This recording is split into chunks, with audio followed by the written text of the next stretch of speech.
Charmante petite expédition. Donc aujourd'hui, ni une ni deux, nous nous lançons à l'assaut de la campagne et nous allons visiter des petits champs. Je ne sais pas encore ce qu'on va découvrir, mais je me suis dit, tant qu'à être dans les prés, autant s'apprêter. Des jeux de mots. Je ne vous l'avais pas dit, mais je suis vêtu d'un accoutrement fort spécial. De bottes. Bon, on m'a dit qu'il y aurait de la boue et de la bouse, donc on n'est jamais assez prudent. Taillot, allons-y. Ce qui est très charmant dans ces petits patelins, c'est qu'il y a plein de petites maisons abandonnées. Les propriétaires seraient-ils décédés ou des fantômes hantent-ils le lieu? Qui sait?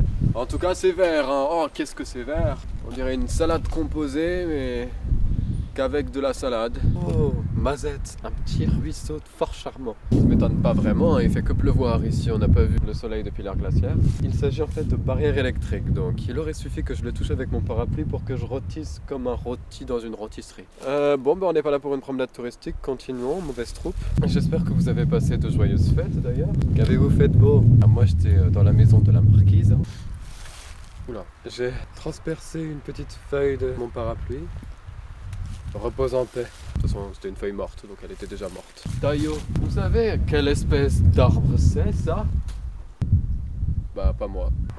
Une voiture. Comme quand on se déplace pas en calèche ici, mais qui l'eût cru? Après, bon, ça joue pas vraiment en notre faveur non plus. Il fait un temps très moche, donc ça a l'air triste, mais je vous assure que généralement, la Creuse, c'est festif, hein, oui, c'est festif. Bon, de temps en temps, oui, il y a des fêtes au village, dans le pâté d'à côté. Dans le patelin d'à côté. Et je peux vous dire qu'on danse la gigue, la salsa et la valse. Pourquoi tu descends? T'es dedans. Mais on voit pas tes pieds. Mon caméraman est même pas foutu de faire son taf correctement. T'es bénévole, mais quand même. Entendez-vous au loin? C'était le cri d'une vache. C'est beau. Oui, parlons-en d'ailleurs là. Presque des sabots. Regardez le bruit que ça fait. J'en profite pour démontrer mes capacités d'enceinte qui sont tout de même quelque peu rocambolesques. Regardez. Hop. Hop. Ça sera coupé au montage. C'est tout de même dur de trouver des choses intéressantes à dire quand on s'enquiquine, quand on se morfond. Ah, regardez, un rocher. La légende raconte que ce bout de bois était planté dedans et que seul un valeureux chevalier put un jour l'en retirer. Je n'invente pas du tout des légendes pour pimenter un peu la chose. Moi, jamais. Oh, une bobine de fil. Quel casse-cou je fais. Quel casse-couille aussi. Encore des vaches. Bonjour. Quoi de neuf? Une planche a essayé de s'échapper. Mais va-t'en, prends vie, bâton! C'était drôle, d'accord? Oh, ces charmants petits cailloux sont presque aussi pourris que mon humour, dites donc. Ah, triste histoire. Ça, selon mon savoir pof qui se transmet de génération en génération, c'est un trou de pof. C'est un trou de taupe. Ou une motte de terre. Bref, vous avez été nombreux et nombreuses à me demander, vivez-vous dans un château en Creuse? Là, faut que tu recules par contre, sinon. Oui. Mais il y a un peu du tien, caméraman. Vous avez été nombreux et nombreuses à me demander si je vivais bien dans un château dans cette région qu'est la Creuse. Eh bien, la réponse est non. Je vis dans une petite maisonnette. Ah, il pleut. Vous êtes tous décidés de me faire... Allons donc voir chez l'habitant. Là, t'es trop près. Allons donc voir chez l'habitant. Comment se plaît-il dans cette région tumultueuse, cette région mystérieuse où les loups-garous sortent à la tombée de la nuit, où les vaches-garous... Bon, alors déjà il y a un piquet de travers, je comprends pas vraiment.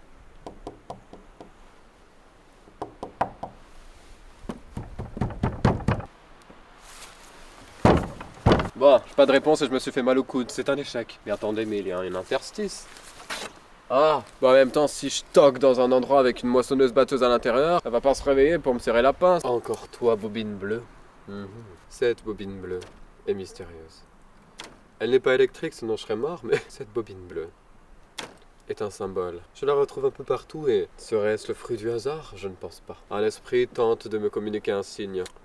Je vous entends, âme en péril. Je vous vois, esprit tourmenté, et j'analyserai votre message. Ça en jette? Regardez, encore cette bobine bleue. Mais où me conduiras-tu? Mystérieuse bobine. Une autre porte. Roturier, villageois, mouillez-vous? Y aurait-il âme qui vive dans ce patelin délaissé, délabré? Regardez, ce sont des fresques murales qui nous indiquent... J'ai même convaincu ma caméra woman. Ce sont des fresques murales qui nous indiquent que de la mousse s'est emparé des lieux. Un appareil d'autrefois. C'est un artefact. On est complètement dans une propriété privée, soyons clairs. Cet artefact autrefois servait à labourer la terre.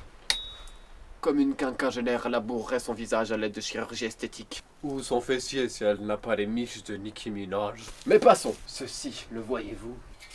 C'est un indice également. Ce vélo autrefois servait à faire du vélo. Trop de mystère, trop de mystère. Trahison, disgrâce. Je suis passionné. Trahison, disgrâce, calomnie. J'entends des gens.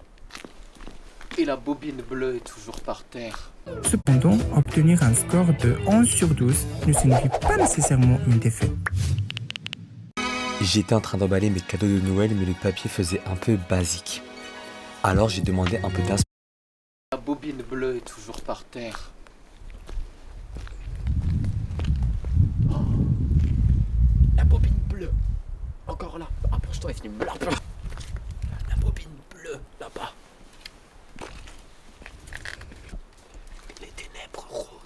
Les ténèbres rôdent dans cet endroit délaissé, délabré, mystique. Regardez. Par cette petite fenêtre. Il y a un pigeon qui a failli me chier dessus. Un pigeon, c'est pareil.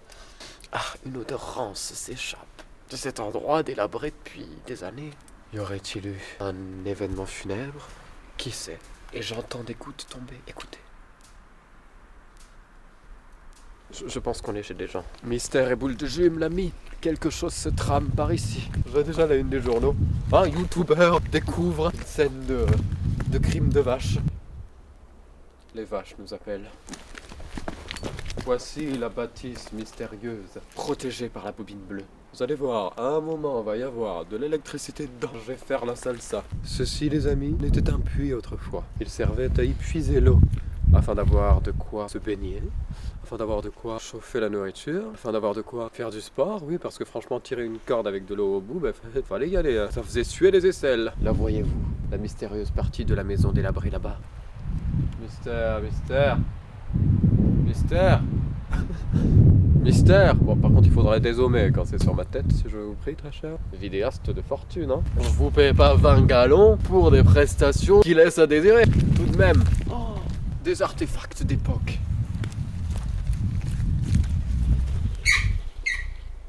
Je vous entends, esprit de la nature. N'ayez crainte. Je suis un ami de la forêt. On m'appelle Tarzano. Tarzano. Nous pouvons voir que cet outil a des siècles.